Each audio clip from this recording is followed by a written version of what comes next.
Friends, কেমন আছো তোমরা সবাই? আমি শর্মি, আমার নতুন আরও একটা ভিডিওতে তোমাদেরকে ওয়েলকাম জানাচ্ছি।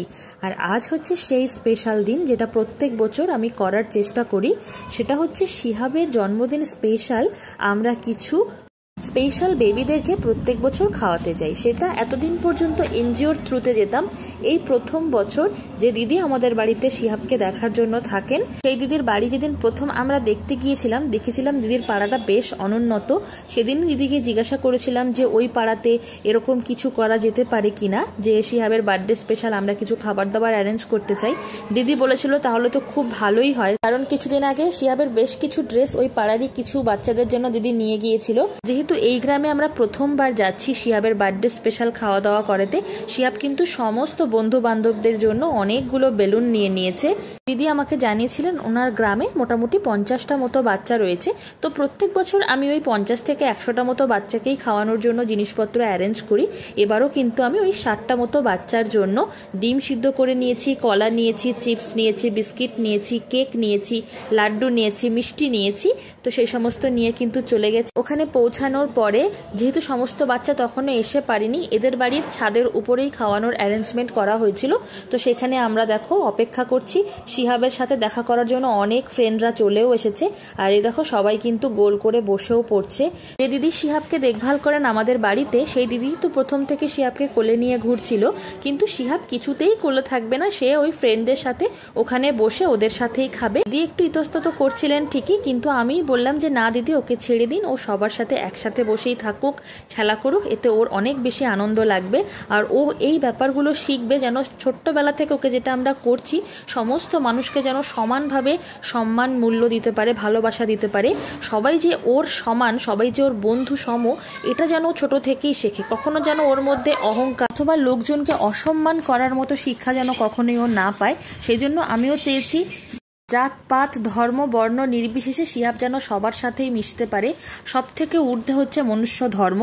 আমরা মানুষ ধর্মতেই বিশ্বাস করি। তো শিহাবের মধ্যেও যেন শুধু মনুষ্য ধর্মটাই বিরাজ করে, অন্য কোনো কিছু নিয়ে যেন ওর মধ্যে কখনোই অহংকার বা আড়ম্বর না হয়। দেখো বলতে বলতে সমস্ত বাচ্চারা কিন্তু এসে হাজির হয়ে গেছে। কেউ কেউ আবার দৌড় দিয়ে উঠেও যাচ্ছে। যাই হোক, সবাইকে বসিয়ে এবার এই দেখো আমি শিহাবকে নিয়ে নিয়ে সবাইকে একটু একটু করে সার্ভ করছিলাম। গতবারও তো শিহাব দিয়েছিল, কিন্তু গতবার নিজে নিজেই খেয়ে নিচ্ছিল। এবার আর সেটা করছে না।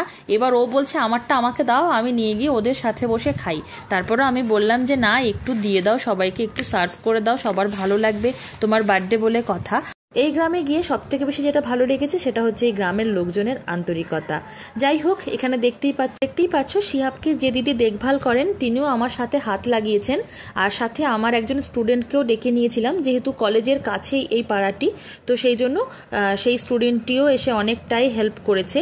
অন্যান্য বছর যেহেতু এনজিওর দিদিদের হেল্পে ওই যে অন্য একটি সাঁওতাল গ্রামে গিয়ে আমি বাচ্চাদেরকে খাইয়েছিলাম, তো সেক্ষেত্রে এনজিওর দিদিরাই অনেকটা হেল্প করে দিয়েছিল। কিন্তু এই দিন এই গ্রামের দিদিরা কিন্তু বুঝে উঠতে পারছিলেন না যে এক্স্যাক্টলি আমরা কি করতে চাইছি, সেই জন্যই ওনারা দাঁড়িয়েছিলেন। কিন্তু আশা করা যাচ্ছে যে পরের বছর যদি আমি এই গ্রামে যাই, তাহলে দিদিরা আমার সাথে হাতে হাত লাগাবেন। ওনাদের কাছেও ব্যাপারটা ভীষণ নতুনত্ব লেগেছে। ওনারা শিহাবকে জান প্রাণ মন দিয়ে কিন্তু আশীর্বাদ করেছেন।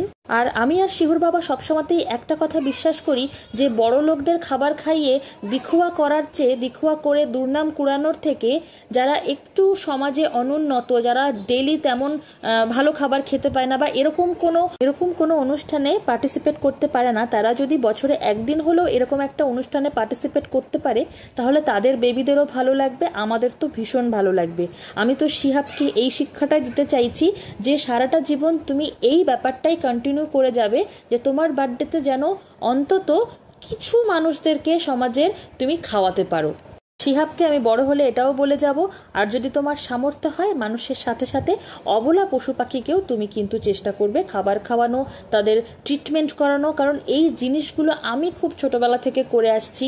আমি তখন নিজে কিছুই ইনকাম করি না, আমি নিজে কলেজে পড়ি, তাও আমার নিজের হাত খরচ বাঁচিয়েও কিন্তু আমি অবলা পশু পাখিদের জন্য খাবারের অ্যারেঞ্জ করতাম। তাদের কোনো রোগ হলে সেটার জন্য হসপিটালে নিয়ে যেতাম, মেডিসিন অ্যারেঞ্জ করতাম। তো আমার মনে হয় মনুষ্যত্ব সেখানে, যেখানে মানুষ একটা মানুষের মতো কাজ করতে পারবে। এবং এটাও আমি বিশ্বাস করি যে বাচ্চারা যেটা দেখে সেটাই শেখে। সুতরাং একটা মানুষ যদি ভালো সৎ জিনিসের মধ্যে থাকে, সৎ কাজকর্মের মধ্যে থাকে, তাহলে নিশ্চয়ই সে সৎ কাজকর্মের মধ্যে দিয়েই নিজেকে বড় করে নিয়ে চলবে। বাকিটা তো উপরওয়ালার ইচ্ছা, তিনি যেরকমভাবে শিহাবকে বড় করবেন সে সেরকমটাই বড় হবে। কিন্তু আমরা আমাদের তরফ থেকে শিহাবকে একটা সভ্য ভদ্র ভালো মানুষ তৈরি করতে চাইছি। আর আপনারাও সবাই যারা ভিডিও এই মুহূর্তে দেখছেন শিহাবকে আশীর্বাদ করবেন, শিহাব যেন ভালো বড় মনের মানুষ হতে পারে, মানুষের মতো যেন মানুষ হতে পারে। এই দেখো তোমাদের সাথে গল্প করতে করতে আমার ভিডিও কিন্তু অনেক দূর এগিয়ে গিয়েছে, দেখতেই পাচ্ছ। মোটামুটি অনেক কিছুই বাচ্চাদেরকে দিয়ে দেওয়া হয়েছে, যেহেতু সব কিছুই ড্রাই খাবার ছিল। আর এদিন আবার ভীষণ বৃষ্টি আসছিল, মেঘ ডাকছিল, সেজন্য আমি বললাম যে সবাই তেমন হলে না হয়তো খাবার দাবারগুলো নিয়ে বাড়িতে চলে যাও, তোমরা বাড়িতে গিয়ে ধীরে সুস্থে খাবে। এবার একটা মজার জিনিস দেখো, শিহাব মাত্র 3 বছর বয়সে কতটা বুঝদার হয়ে গেছে। যখন দেখলো মোটামুটি সমস্ত বন্ধুদেরকে অনেকগুলো খাবার দাবার দেওয়া হয়ে গেছে, তখন ও আবার ওর প্লেটটা ওর আন্টির কাছ থেকে নিয়ে একটা চিড়ে ভাজা নিয়ে গিয়ে ওদের পাশে বসেছে, বসে বলছে যে মা এবার আমাকেও সমস্ত কিছু দাও, আমিও এবার সমস্ত এখানে বসে বসে খাবো। তখন আমি বললাম যে না বাবা, আকাশে পুরো মেঘ ভরে গেছে, যখন তখন বৃষ্টি হতে পারে, আমাদের অনেকটা দূর যেতে হবে, চলো ওনারা সবাই বাড়ি ফিরে যাক, আমরাও বাড়িতে যাই, তারপরে না হয়তো বাড়িতে গিয়ে। এরপর আমরা সবাই একসাথে একটা সুন্দর ছবি তুলে নিলাম, যাতে সেটা আমাদের কাছে স্মৃতি হয়ে থেকে যায়। যদিও অনেকেই কিন্তু সেই মুহূর্তে চলে গিয়েছিল, যারা যারা ছিল তাদের সঙ্গে একটা ছোট্ট মতো ছবি তুলে নিয়েছি। চলো আজকের ভিডিওটাকে আর লেন্দি করছি না, দেখা হচ্ছে নতুন কোনো ভিডিও নিয়ে খুব শিগগিরই। ততক্ষণ পর্যন্ত তোমরা সবাই ভালো থেকো, আমাদের জন্য প্রে করো। Take care and bye bye bye bye. আরেকবার বলো বাই বাই।